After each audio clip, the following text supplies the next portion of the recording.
नमस्कार। श्री आदर्श प्रेरणा public secondary school की online classes के सब्जेक्ट इंग्लिश में आप सभी का हार्दिक स्वागत है। टेंसेस पढ़ रहे थे अपन। लास्ट क्लास में अपन ने परफेक्ट टेंस कंप्लीट किया था।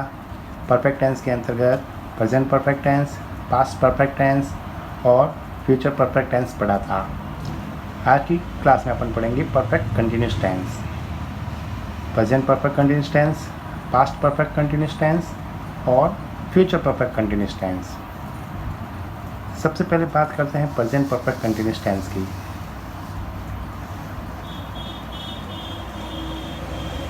पहले मैं आपको बता देता हूँ, देखो कंटिन्यूस टेंस और परफेक्ट कंटिन्यूस टेंस में डिफरेंस क्या होता है। दोनों में एक ही डिफरेंस होता है। कंटिन्यूस टेंस में हिंदी वाक्यों के अंत में होता है रहा है, रही हैं या रहे हैं, लेकिन इसके साथ यदि समय भी जोड़ दिया जाए तो वह वाक्य बदला जाता है परफेक्ट कंटिन्यूस टेंस के अंतर्गत। फॉर एग्जाम्पल बात करते हैं, देखो प्रेजेंट परफेक्ट कंटिन्यूस टेंस की। इसकी पहचान होती है हिंदी वाक्यों के अंत में से रहा है, से रही हैं, से रहे हैं अथवा रहा है, रही है, रहे हैं इत्यादि के साथ कोई निश्चित अवधि या समय भी दिया हुआ होता है। जैसे हमारा देश मार्च से कोरोना से लड़ रहा है।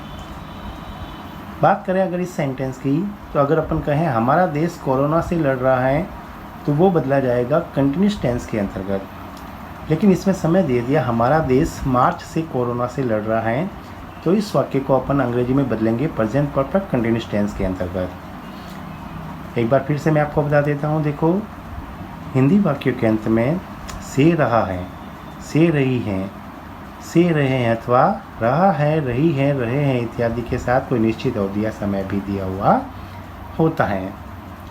तो यही डिफरेंस होता है कंटिन्यूस में और परफेक्ट कंटिन्यूस में। अगर बात करें पास्ट परफेक्ट कंटिन्यूस टेंस की, हिंदी वाक्यों के अंत में से रहा था, से रही थी, से रहे थे अथवा रहा था, रही थी, रहे थे इत्यादि के साथ कोई निश्चित अवधि या समय भी दिया हुआ होता है। जैसे वह 2 महीनों से नोट्स बना रहा था। उसके बाद बात करते हैं, देखो फ्यूचर कंटिन्यूस की। फ्यूचर कंटिन्यूस में हिंदी वाक्य के अंत में से रहा होगा, से रही होगी या से रहे होंगे अथवा रहा होगा, रही होगी, रहे होंगे के साथ कोई निश्चित अवधि या समय भी दिया हुआ होता है। एग्जाम्पल की बात करें तो हम 10 वर्षों से जयपुर में रह रहे होंगे। इस प्रकार कंटिन्यूस में और परफेक्ट कंटिन्यूस टेंस में डिफरेंस होता है। अब अपन बात करते हैं, देखो समय के लिए। ये इसमें मैंने आपको नोट लगा के लिखा है, निश्चित अवधि या समय के लिए सिंस या फॉर का यूज़ करते हैं। अब सिंस या फॉर का यूज कैसे करते हैं, या तो सिंस का या फॉर का। इसके लिए आपको बताया हुआ है, जैसे यदि कुल समय दिया हुआ हो, कुल समय मतलब टोटल टाइम, तो यदि कुल समय दिया हुआ हो तो समय अथवा समय की यूनिट साथ में दे रखी हो, जैसे सेकंड, मिनट, घंटा, दिन, वर्ष, माह इत्यादि। तो यदि समय की यूनिट लगी हो तो हम हमेशा यूज़ करते हैं फॉर का, और अगर समय की यूनिट नहीं लगी है तो अपन यूज करेंगे किसका, सिंस का यूज़ करते हैं। उसके अलावा एक और बात है, देखो यदि किसी भी कार्य के स्टार्टिंग पॉइंट का पता होने पर, स्टार्टिंग पॉइंट मतलब 10 बजे से